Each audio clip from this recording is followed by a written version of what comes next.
नमस्कार, एक बार पुनः आपके लिए हाजिर हूँ एक्सरसाइज 6.3 समरूप त्रिभुज के ऊपर आधारित जो समस्याएं हैं, जिसमें सेकंड जो हमारा सम है उसको हम करने वाले हैं।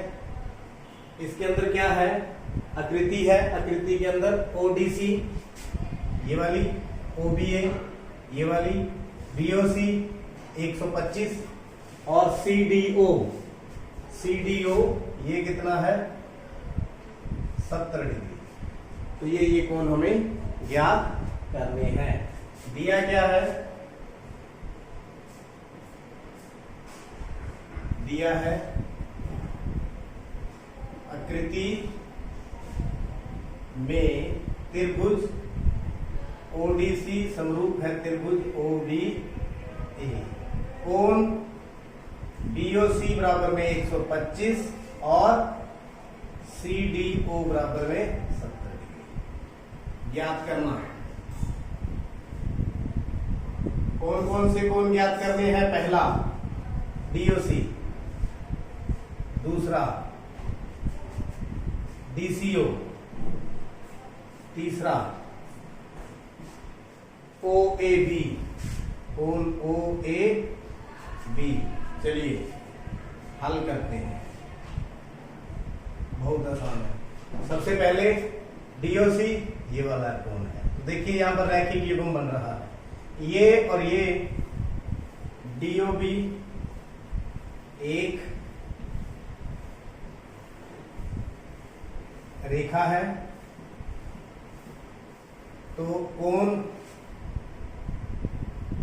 DOC प्लस BOC बराबर 180। क्यों? रैखिक युग्म। ये देखिए यहां पर दोनों का कोण के जोड़ कितना है 180, रैखिक युग्म बन रहा है। तो ये हमें 125 दिया हुआ है, तो DOC बराबर 180 माइनस 125 कितना आ गया 55। कितना आ गया 55 डिग्री। लो जी, पहला पार्ट तो हमारा पूरा हुआ। अब TCO ये हमारा कितना आ गया 55। अब चलते हैं त्रिभुज ODC में। त्रिभुज ODC में यहाँ तीन कोण है, एक तो 70 है, एक 55 है और एक कौन सा तीसरा DCO, तीनों का योग 180। त्रिभुज के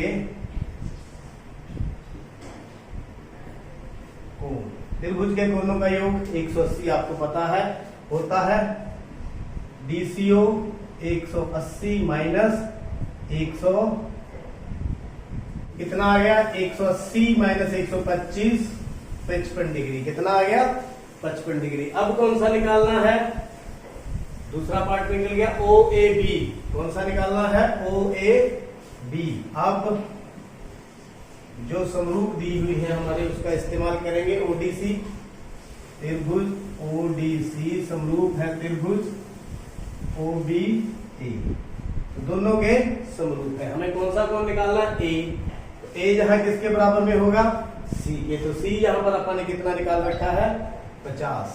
तो जो है DCO किसके बराबर होगा? OAB के, OAB के। क्यों? समरूप त्रिभुज। तो ये हमने निकाल ही रखा है। DCO कितना है? ये 55। कितना है 55। तो OAB भी कितना आ गया 55 डिग्री। तो आप देख सकते हैं किस प्रकार हमने कोण निकाले। पहले हमने लिया रैखिक युग्म, फिर त्रिभुज के कोण और तीसरा समान सम का यूज करते हुए ये कितना निकाल दिया 55। नंबर 3 समलंब ABCD में, ये समलंब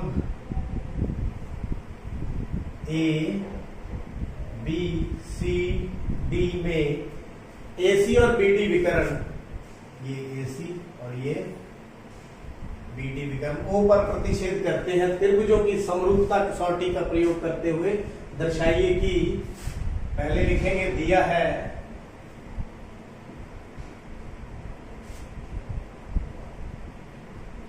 समलंब ABCD जिसमें AB समानांतर DC और AC और BD विकर्ण O पर प्रतिच्छेद करते हैं। सिद्ध करना, दर्शाना।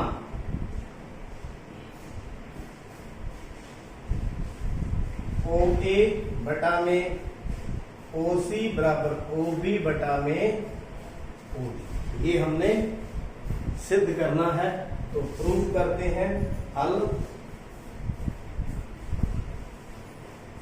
यहां पर समरूपता कसौटी लगानी है, तो ये और ये त्रिभुज हम ले लेंगे। तो OAB, त्रिभुज OAB तथा त्रिभुज OCD में, तो देखिए ये दोनों समानांतर हैं,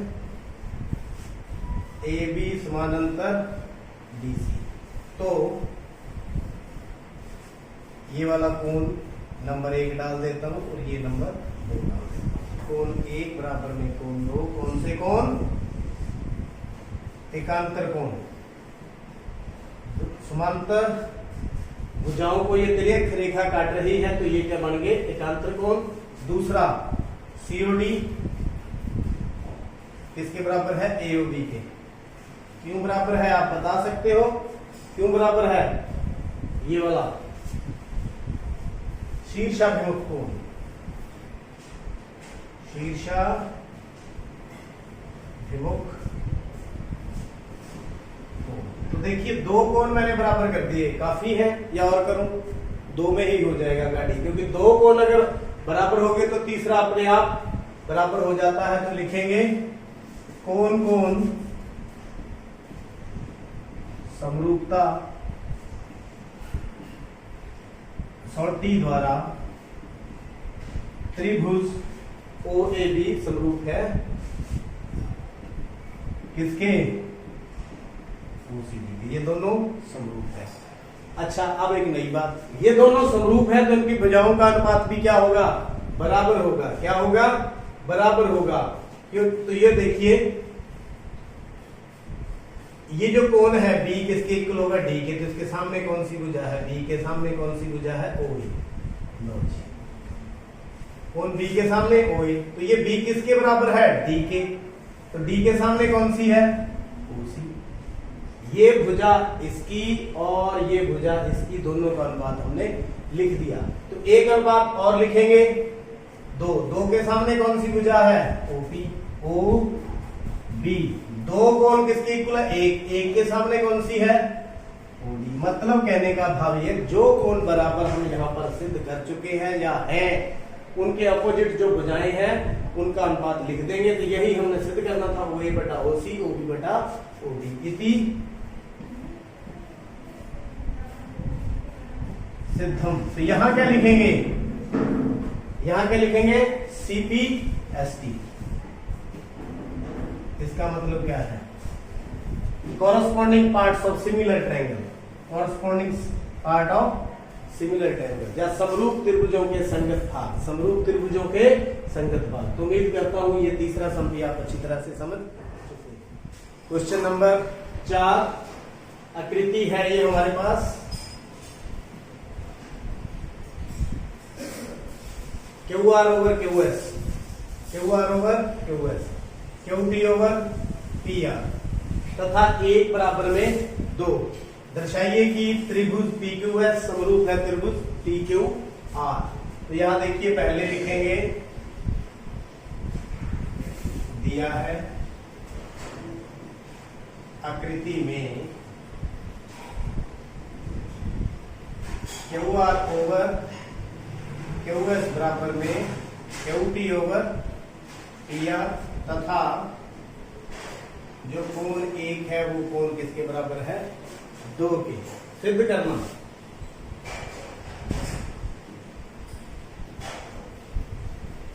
सिद्ध क्या करना है? त्रिभुज जो पी क्यू एस है वो किसके समरूप करनी है? T Q R. T Q R. तो चलिए सिद्ध करते हैं। सबसे पहले तो जो चीज हमें दिया है उसका हम इस्तेमाल करने वाले हैं।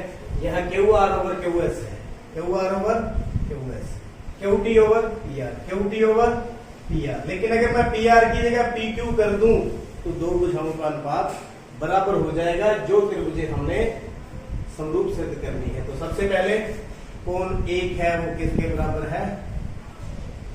2 के दिया है। अगर ये बराबर है तो कौन सी भुजाएं बराबर होंगी? पी क्यू और पी आर। पी क्यू और पी आर क्यों बराबर होंगी? बराबर कोणों की सम्मुख भुजाएं, सम्मुख भुजाएं बराबर होती हैं। तो ये देखिए नंबर 1, ये हमने बराबर कर दिया। अब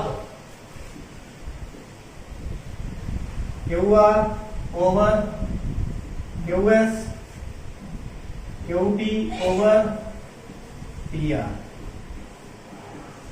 दिया है। नंबर 2, तो यहां से मैं पी आर की वैल्यू चेंज करके पी क्यू लिखूंगा। पी आर की वैल्यू समीकरण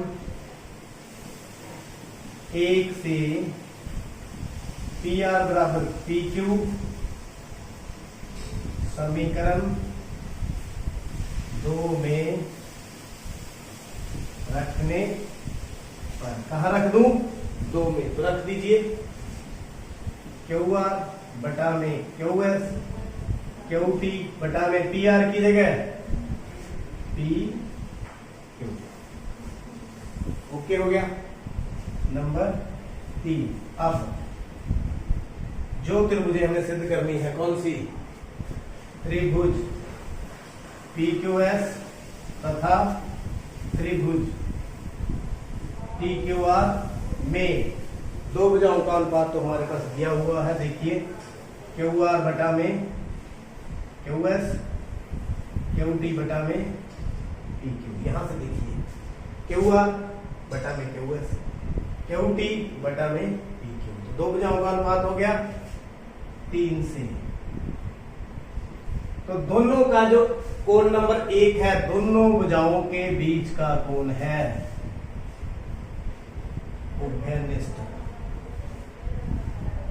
तो ये दोनों का साझा कोण है। तो देखिए एस ए एस, दो भुजाओं का अनुपात बराबर है और बीच वाला कोण बराबर है, इसलिए एस ए एस समरूपता कसौटी द्वारा त्रिभुज पी क्यू एस समरूप है त्रिभुज टी क्यू आर इति सिद्धम। तो उम्मीद करता हूं आज के जो सम थे आपको अच्छी तरह से समझ आ चुके हैं।